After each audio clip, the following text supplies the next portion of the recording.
s'agit ni d'être catastrophiste, ni d'être angélique, mais de se battre. Nous sommes tous ensemble plongés dans la même situation. Et donc nous allons tous ensemble nous battre.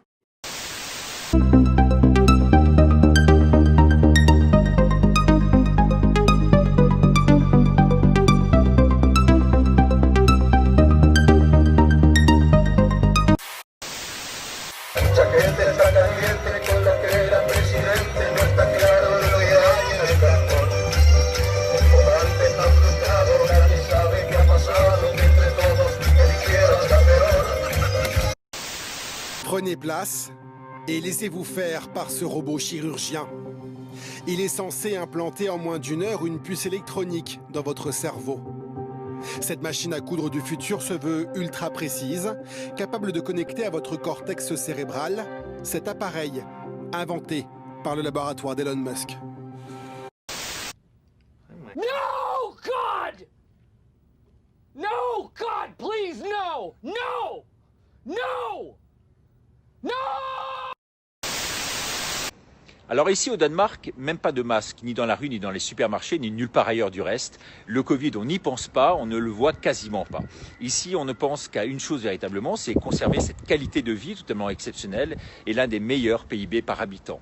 En tout cas, très peu de cas, surtout très peu de vrais décès du corona, des centaines de morts. Ici, on ne mélange pas ceux qui sont réellement morts du corona et ceux comme en France qui sont morts, vous savez, avec le corona, comme c'est bien sûr malheureusement le cas chez nous.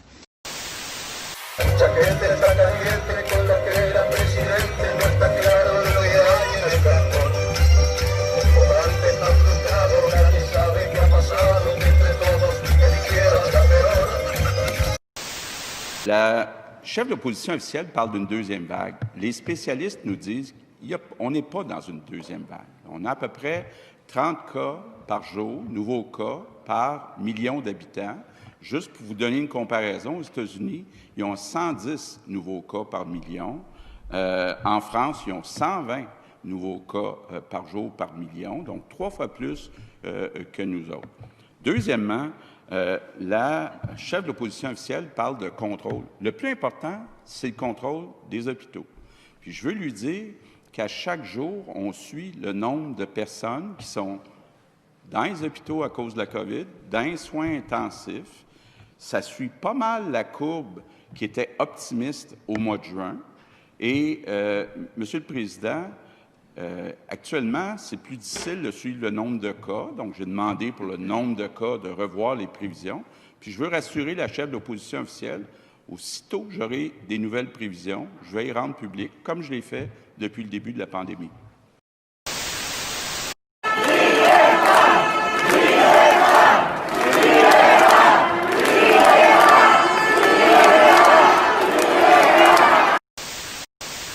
Un peu plus loin, on a Dominique Anglade, la chef de l'opposition, qui dit qu'elle se renseigne sur les réseaux sociaux au lieu d'écouter le gouvernement. Première complémentaire, Madame la chef de l'opposition officielle.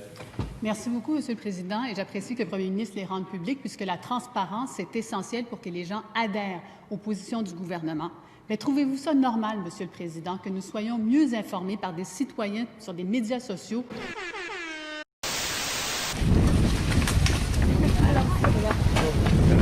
Fais-moi la voix de frère.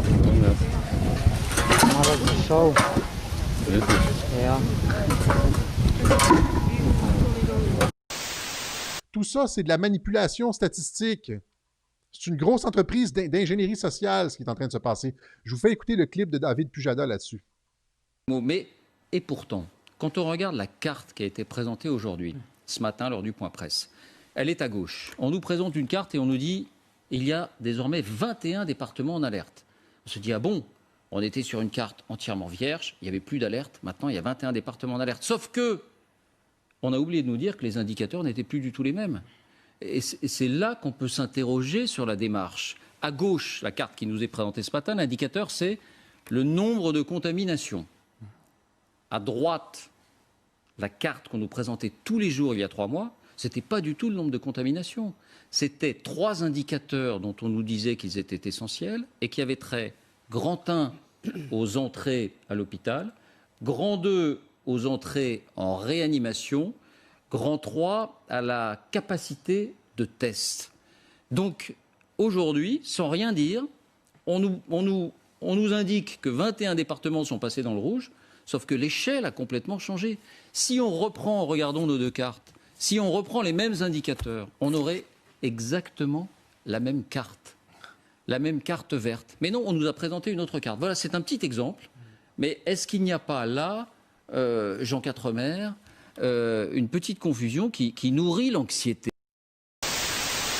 Alors avant de continuer, je voudrais dire que je ne suis ni d'extrême droite, ni d'extrême gauche, ni extrémiste. Comme les journaux semblent dire que nous sommes tous les gens contre le masque. Non, nous sommes simplement des citoyens. Moi je suis pneumologue et le masque ne sert à rien. Il faut arrêter la psychose. L'épidémie est finie depuis fin mai et comme en virologie respiratoire, il n'y aura pas de deuxième vague.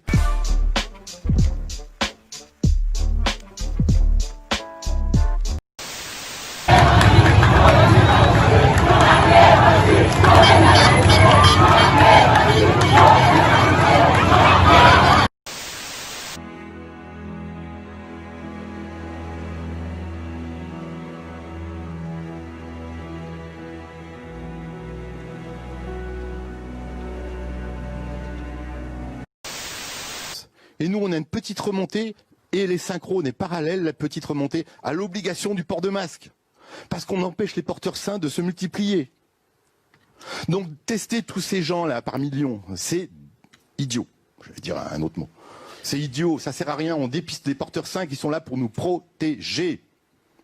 Non, mais moi, je suis incapable de répondre. Je suis incapable de vous répondre et on est autour de la table. On est absolument incapable. Je vous entends. Et je dis la même chose que le professeur Toussaint. Je suis incapable de mener la discussion. Le professeur Toussaint dit la même chose, le professeur Perron aussi. Et moi, je me suis fait mon analyse tout seul dans mon petit cabinet de provincial et je suis arrivé aux mêmes conclusions. Donc, il faut connaître un peu la médecine, quoi. Et puis il faut savoir lire les courbes. 28, on est déjà très en retard. Ça, c'est des courbes gouvernementales. Oui, je vous remercie. On a compris, Monsieur Bélier. Le problème, c'est qu'il faut qu'on laisse passer la pub.